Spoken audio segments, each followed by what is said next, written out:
संस्कृती व्यक्त करण्याची जी काही भाषा असते, प्रत्येक जगभरामध्ये प्रत्येक ठिकाणी वेगवेगळी संस्कृती आहे. त्या संस्कृतीला प्रत्येकाला भाषा लाभलेली आहे. ज्यांना भाषा लाभली नसेल त्यांना नाईलाजाने दुसरी भाषा स्वीकारवी लागते आहे. एक गोष्ट आपण लक्षात घेतली पाहिजे की अनेकदा आपण आपसात सुद्धा मराठीत बोलताना लाजतो. मग आपण किती जरा उच्चभ्रू,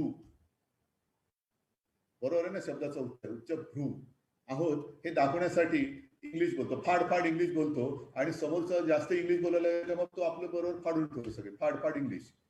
तर इतरत्र देशामध्ये म्हणजे मी जर्मनीमध्ये गेलो होतो मागे तेव्हा पाहिलेलं आहे, फ्रान्समध्ये पाहिलेलं आहे, चीनमध्ये बघितलेलं आहे. आपण एक पर्यटक म्हणून तिथे जातो. आपल्याकडे जी पंचतारांकित हॉटेल्स आहेत आणि ते असायला पाहिजे, कारण जगभरातले पर्यटक जर का आपण त्यांना आमंत्रित करत असू, आपल्याकडे त्यांना आकर्षित करत असू, तर इंग्रजी ही आता जगाची एक संवाद भाषा आहे, संभाषणाची भाषा आहे. आणि म्हणून आपण तिकडे सगळेजण इंग्रजीत बोलतो. त्याचं स्वागत त्याला काय हवं नको ती विचारपूस इंग्रजीमध्ये करतो. पण ह्या देशांमध्ये मी स्वतः अनुभव घेतलेला आहे की ते त्यांची भाषा अत्यंत ठामपणाने आणि व्यवस्थित आत्मविश्वासाने बोलतात. साधारणतः एक भावना अशी असते की तुम्ही इकडे आलेला आहात, आम्ही तुम्हाला बोलवलं नव्हतं. तुम्ही आलेला. म्हणजे अगदी चीनमध्ये मला आठवते मी गेलो होतो, मोठं हॉटेल होतं. रिसेप्शनिस्टच्या इकडे गेल्यानंतर पहिलेच त्यांनी म्हणजे तिकडे सगळं चेक इन वगैरे केल्यानंतर मी जरा आजूबाजूला विचारून काही विचारपूस केली आणि त्यांनी ती जी कोण व्यक्ती होती त्यांनी सांगितलं की आय नो इंग्लिश. ठीक आहे, मी इंग्लिशमध्येच बोलत होतो. तर आय नो इंग्लिश तर म्हणजे काय, आय नो इंग्लिश, मला इंग्लिश येत नाही. आता बोंबला, त्याला इंग्लिश येत नाही, मला चायनीज येत नाही, करायचं काय? साधी गोष्ट तिकडे पाव पाहिजे होता, ब्रेड, ते सांगणं सुद्धा फार दुरापास्त झालं होतं. अगदी एवढा भाषेचा अभिमान आणि दुराभिमान ह्याच्यामध्ये थोडासा फरक आहे. अभिमान जरूर असावा, दुराभिमान नसावा. आणि आपल्याकडे लोक आल्यानंतर आदरातिथ्य करताना साधारणतः एक संवाद भाषा तिच्यात बोलणं हे ठीक आहे, परंतु त्यांचे मग ते राष्ट्राध्यक्ष असतील, आणखीन कोणी असतील, काही ठिकाणी ते सुद्धा बेधडक दुभाषाला घेऊन फिरतात, बेधडक फिरतात. त्याच्यात काय त्यांना कमीपणा वाटत नाही, कमजोरी वाटत नाहीये. आपल्या मातृभाषेमध्ये विचार करणं, मातृभाषेमध्ये एखादा विचार व्यक्त करणं, मातृभाषेमध्ये काही बोलणं म्हणजे काही कमीपणा अशातला भाग नाही. आपण त्याला कमीपणा मानतो आणि हा न्यूनगंड आपल्यातून जात नाही तोपर्यंत आपण कितीही आकांत केला तरी मराठी भाषेला अभिजात भाषा आणि आणखीन काय आहे तो काय दर्जा मिळणार नाही. अगदी आपण सुद्धा सभापती महोदय, आपण सुद्धा समजा उत्तरेत गेलो तर आपण हिंदीत बोलणार, भाई और बहनो. उत्तरेतले नेते इकडे आले तरी भाई और बहनो. म्हणजे असं विचार करत नाही की इकडे मराठीत बोलतात. मग एखादं वाक्य होत आहे, राम राम, कसे आहात, काय जेवलात का, त्याच्यानंतर मग जेवला असा नसाल, चूल पेटली नाही पेटली, माझं राजकीय भाषण सुरू. तर हा जो काही एक प्रकार आहे त्याच्यामुळे मला असं वाटतं की दरवर्षी आपण एक थोडस एक नाही म्हटलं तरी कड काढत असतो की याला अभिजात भाषेचा दर्जा मिळाला पाहिजे, याला हे मिळालं पाहिजे, त्याला ते मिळालं पाहिजे. छत्रपती शिवाजी महाराजांनी काय केलं, स्वराज्य तर स्थापन केलंच, पण जे मी मगाशी सांगत होतो की संस्कृती जपणं म्हणजे जो भाषा जपतो तो संस्कृती जपतो, जो संस्कृती जपतो तो भाषा जपतो. संस्कृती जपायची असेल तर भाषा जपलीच पाहिजे आणि भाषा जपली तर संस्कृती आपोआप जपली जाईल. या दोन्ही गोष्टी करून त्यांनी स्वराज्य स्थापन केलं आणि नुसतं स्वराज्य स्थापन केलं नाही तर त्याकडे त्या काळातल्या मराठी किंवा बोली भाषेमध्ये जे फारसी शब्द होते ते कमी करून त्यांनी राजभाषा कोश त्याची निर्मिती केली. म्हणजे हे का छत्रपतीचं किंवा एका राजाचं काय काय काम असतं. नुसतं लढाया जिंकल्या, आता निवडणुका जिंकल्या म्हणजे काम नाही होत. तर ते जिंकल्यानंतर तिथल्या ज्यांनी आपल्याला विजय प्राप्त करून दिलेला आहे किंबहुना आताच्या काळामध्ये ज्यांनी आपल्याला निवडून दिलेलं आहे तिथल्या लोकांशी तळमळीने त्यांच्या भावनेशी समरस होणं म्हणजे हा कारभार करणं आहे. आणि तसा तो छत्रपतींनी केला. मग मी नेहमी सुभाष देसाईंना सांगतोय, आपण जे माझे मंत्रिमंडळातील सहकारी इकडे बसलेले आहेत, रामराजे आपण पण आहात, सभापती महोदय आहेत, उपसभापती महोदय आहेत, अध्यक्ष महोदय आहेत, आपली जी आपल्या कारभारातली मराठी भाषा आहे किती कळते आपल्याला. मला तर काय काय शब्द मराठी भाषेत शाळेमध्ये शिकून सुद्धा ते शब्द व्यापकत होणे, नसतीवरती सही झाली का, काय दुसरं काय नियत्व्य आहे, असं काय काय शब्द आहेत ते असं वाटतं की जाऊ दे ती सही करून टाकतो बाबा, ही नसती भानगड नको, त्याच्यापेक्षा ती सही केलेली बरी. तर आपण जर का छत्रपती शिवाजी महाराजांनी तेव्हा राजभाषा कोश केला होता, आपण आपला मराठी भाषा कोश आपल्या सोप्या भाषेत का नाही करत? का करू नये? अगदी आता सुद्धा हे काय गुगली माहितीये, गुगल हे नवीन आलेलं आहे. आता ती भाषेची गुगली जी काय पडते ती पडल्यानंतर फार विचित्र होतं सगळं. तर काही काही वेळेला जसं सावरकरांचा उल्लेख केला, सावरकरांनी सुद्धा प्रतिशब्द दिले ना. मेयरला महापौर दिला. अशा अनेक त्यांनी चांगले चांगले शब्द दिले. मराठी इंग्रजीचं मराठीकरण म्हणजे नुसतं भाषांतर नाही. म्हणजे आता जसं मी म्हटलं ऑनलाईनचं म्हणजे काय? ऑनलाईनचं भाषांतर काय करणार?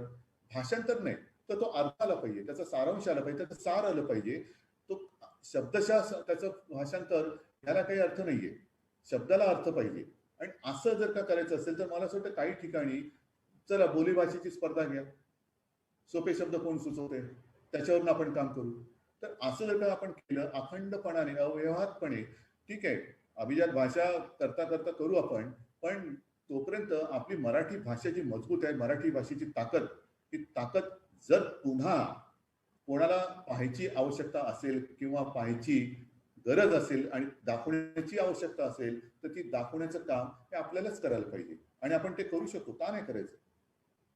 मगाशी जो एका कुसुमाग्रज यांच्या कवितेचा उल्लेख केला, मराठी माती. ती मराठी माती ही कविता एवढी सुंदर आहे की त्या मराठी मातीचं पूर्ण महत्व आणि तिची महती ही त्याच्यात त्यांनी वर्णन केलेली आहे.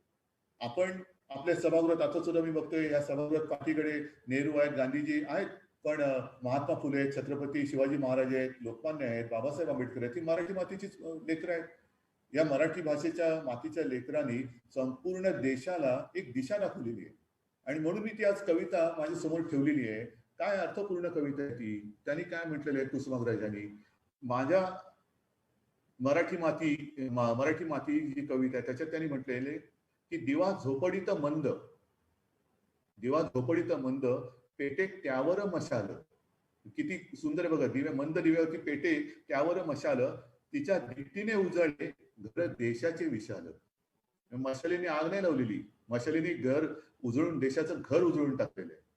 आणि आज जे आपण म्हणतो की दिल्लीमध्ये प्रयत्न केले पाहिजे, दिल्लीत प्रयत्न केले पाहिजे, ठीक आहे, करू प्रयत्न. पण त्याचं पुढचं जे पुढे त्या कवितेत एक कडवं आहे, नाही पसरला करी मागायास दान, स्वर्ण सिंहासना पुढे कधी लवली ना मान. ही आपल्या मराठी मातीची महती आणि मराठी भाषेचं हे महत्व कुसुमाग्रजांनी सांगितलेलं आहे. त्याच्यात आणखीन पुढे लिहिले आहे, अन्यायाची सुलतानी कधी हिने ना साहिली, आहे मृत्यूच्या दाराशी हिच्या श्रद्धेची हवेली. हे ते देऊन गेले. आपण नुसतं 27 फेब्रुवारी आल्यानंतर कुसुमाग्रज, विवा शिरवाडकर, तात्यासाहेबांनी काय म्हटलं, कुसुमाग्रजांनी काय लिहिलं, या 2 ओळी जशा मी आता वाचल्या तशा त्यांनी तशा सगळ्या दरवर्षी वाचायच्या. लिहून गेलेत, देऊन गेलेत. करायचं कोणी? काय केलं पाहिजे, कसं केलं पाहिजे, हे सगळं बरोबर आहे. कोणी केलं पाहिजे याचं उत्तर आपण शोधण्याची गरज नाही, आपणच केलं पाहिजे. आणि म्हणून मी पहिल्या प्रथम आपल्याला सर्वांना धन्यवाद देतोय की एक चांगली सुरुवात आपण केलेली आहे. मराठी भाषा ही या दिनापुरती मर्यादित राहता कामा नये. 27 फेब्रुवारी उद्या आहे. मोबाईलवरती समजा मेसेज नाही आले म्हणजे मिळवली, हॅपी मराठी भाषा डे, असे संदेश आले नाही म्हणजे मिळाली. तर हा जो काही विषय आहे मराठी भाषेचा, हा आपल्या रगारगात रोमारोमात भिनलेला विषय आहे आणि त्याच्यासाठी इतरांनी कोणी आपल्याला मातेचं आणि भाषेचं महत्व सांगण्याची आवश्यकता नाही. माझी आई, माझी भाषा, माझी मातृभूमी, माझी माती, जर मी जिने मला जन्म दिला तिचे जर का मी ऋण फेडले नाही तर मी नालायक आहे. एवढी जरी भावना आपल्यामध्ये जरी आली तरी मला असं वाटतं की मराठी भाषेसारखी जी अमृताची सुद्धा पैजा जिंके, हा जो काही विषय आहे तो अत्यंत मजबूतीने, आणि भाषा सुद्धा समृद्ध आहेच, त्या समृद्धीची जोपासना आपण सर्वजण करू शकतो एवढा आत्मविश्वास आपल्यामध्ये आहे. आणि तो आत्मविश्वास घेऊन पुढची वाटचाल, माझं तर म्हणणं असं आहे की आता प्रयत्न असे करायचे की अभिजात भाषा आहे ना, पुढच्या मराठी भाषा दिनापर्यंत ती अभिजात भाषेचा दर्जा तिला मिळालाच पाहिजे, हे प्रत्येक मराठी भाषेच्या पुत्राने, सुपुत्राने आणि कन्येने हे ध्येय घेऊन जर का आपण पुढे गेलो तर बघू कोणाची हिंमत आहे न देण्याची. असो, मराठी भाषा दिनाच्या निमित्ताने मी पुन्हा एकदा सगळ्यांना शुभेच्छा देतो. कुसुमाग्रजांना वंदन करतो,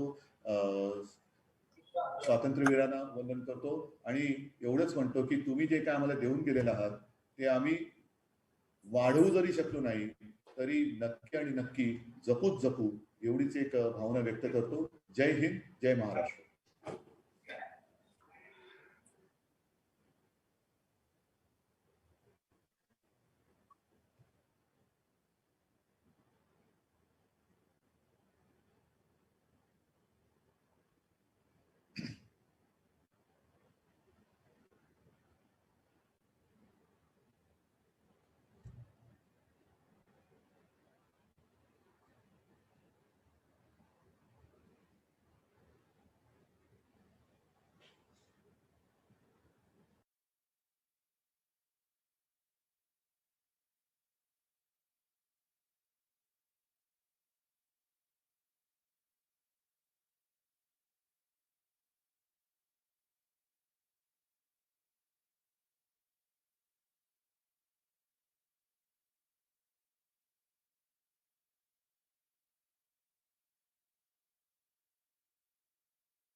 आपल्या विधानमंडळ सचिवालयातील वीस पागे संसदीय प्रशिक्षण केंद्र आणि मराठी भाषा विभाग मंत्रालय यांनी मराठी भाषा गौरव दिनानिमित्त विशेष आयोजित कार्यक्रम केला आणि त्यासाठी मुख्यमंत्री महोदय श्री उद्धवजी ठाकरे साहेब, माननीय उपमुख्यमंत्री श्री अजितदादा पवार साहेब तसेच ज्यांच्या संकल्पनेतून आजचा हा कार्यक्रम साकार होत आहे ते महाराष्ट्र विधान परिषदेचे सभापती श्री रामराजे नाईक निंबाळकर साहेब, उपसभापती महोदया डॉक्टर नीलमताई गोरे, माननीय महसूल मंत्री श्री बाळासाहेब थोरात साहेब, माननीय मराठी भाषा मंत्री श्री सुभाष देसाई साहेब, माननीय संसदीय कार्य मंत्री ॲडव्होकेट अनिलजी परब साहेब, तसेच या उपक्रमात वेळात वेळ काढून सहभागी झालेले सर्व माननीय मंत्री, माननीय राज्यमंत्री, दोन्ही सभागृहांचे सन्माननीय सदस्य, माजी सदस्य आणि परिसंवादातील महत्वपूर्ण विषयावर जे आता विचार मंथन करणार आहेत ते सर्व महामहिम वक्ते अशा सर्वांचे मी हार्दिक आभार मानतो. कवी कुलगुरू कुसुमाग्रजांच्या नाशिक जिल्ह्यातील मी असल्याने आजच्या मराठी भाषा गौरव दिन समारंभात आपल्या सर्व मान्यवरांसह मला सहभागी होता आले हे मी माझे सद्भाग्य समजतो. क्रांतीचा जय जयकार करणारे, कोलंबसाचे सर्व गीत गर्वगीत गाणारे, पृथ्वीचे प्रेमगीत गाणारे साकारणारे, माळाचे मनोगत व्यक्त करणारे कवी कुलगुरू कुसुमाग्रज यांना मी अभिवादन करतो. आता आपल्या उद्घाटन सत्रानंतर लगेच कविता सुलेखन, प्रकाशन आणि परिसंवाद सुरुवात होईल असे जाहीर करतो. धन्यवाद.